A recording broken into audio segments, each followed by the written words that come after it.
So now we're on our second portion of the video. The other video was getting a little long, so I decided to break it into two portions. So now what we're going to do is we're going to chamfer, and we're going to trace out the inside, and then we should be in pretty good shape for our final steps here. So 2D, the first thing we're going to do is go up to 2D chamfer, and we're going to select tool, and we're going to select tool number 9, I believe is a chamfer tool. So we need to come over here to local, wallet.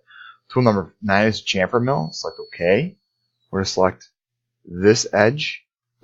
It seemed like it selected a sketch on this, so we're going to delete the chain. You don't have to delete the sketch, it's just, or delete the selection. Or you don't need to hit cancel here. If you select the wrong thing, you just exit, hit the X right there again. If you select the wrong thing, you select the X here, and go to the contour of this feature. And you selected the contour, and really just ready to select the OK button. We just want to make sure that we're not doing the chamfer width of 40 thousandths is pretty substantial. I think it's going to be a little bit large for this. I'll go 0.03 for that. Tip offset, I would go more than 40 thousandths. I'd probably go like 0.05, 50 thousandths. And just so you have enough room for the tool to go around it. And so let's go ahead, let's select the chamfer. So that's going to be might be a large chamfer. We'll go ahead and simulate. I'm going to need to simulate everything now and determine if everything looks good. So turn on toolpaths.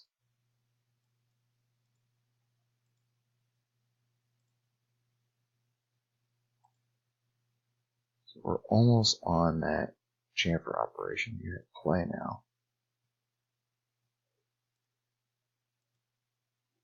So you're just going to get a 30,000 chamfer. I think it'll look good at that size. Look over here.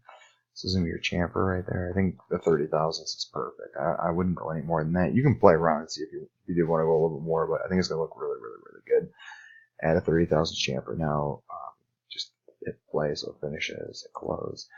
And now you have all those features. 2D, we're going to do one more. We're going to do a tracing operation.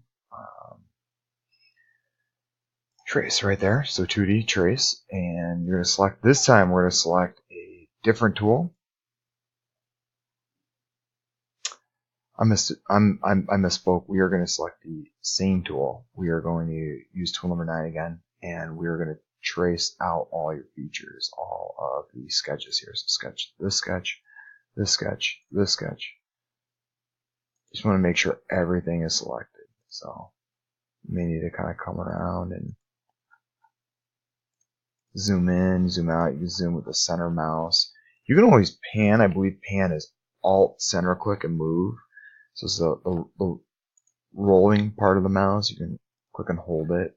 I'm just a big fan of zooming in and out versus panning.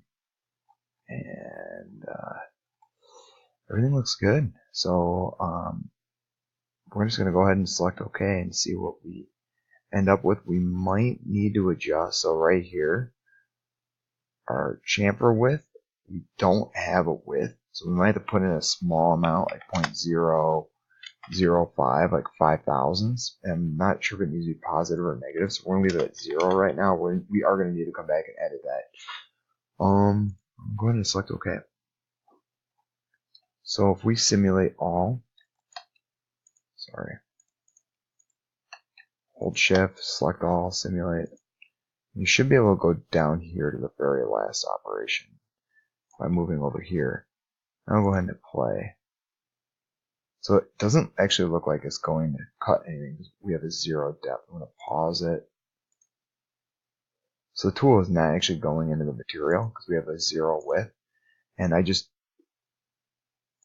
not 100% sure if we need to do a negative width or a positive width. So you're going to come over here and axial offset. I think you can actually do an axial offset here. This might actually be better. Mine is 0.01. So I'm going to go in 10 thousandths of an inch. Select OK. Hold shift to highlight all these features. If you're not selected on anything, hold shift, highlight them all, simulate. And each of these are each of the operations for the toolpath. So there's your adaptive clear. It even says on the screen right about here, as you move it across, what is happening. So this is the tracing operation. You see right here, it says tracing. And let's see if the tool, see now the tool is actually into the material. Rotate it up. This is a lot better right now. So this is what it's going to look like during this tracing operation. So the Bears logo is actually going to come in, and it's going to looks like it's going to look really awesome. I'm really happy with that. So I'm just going to go ahead. I really like that light, very light tracing on the Bears logo. So we'll go ahead and close and exit out of that. So right now I have all of my features completed. All of my toolpaths are now done, except for, as you can see, after we do all of our operations, go back to simulate, we're going to have, you can just tab at the very end, you can see that we don't have our holes yet, and we still have this bottom part here that we're going to need to flip over and mill that off. So kind of get a better view of it right here. We have this bottom shelf, the stock material. So we're going to cut it all off right here. So at a later point on another setup. So we'll close out of that, and we'll begin our drilling operations next. We're not going to thread the top part, like I said, for this video. We will thread the bottom only. All right. Thank you for watching, and I hope you enjoyed.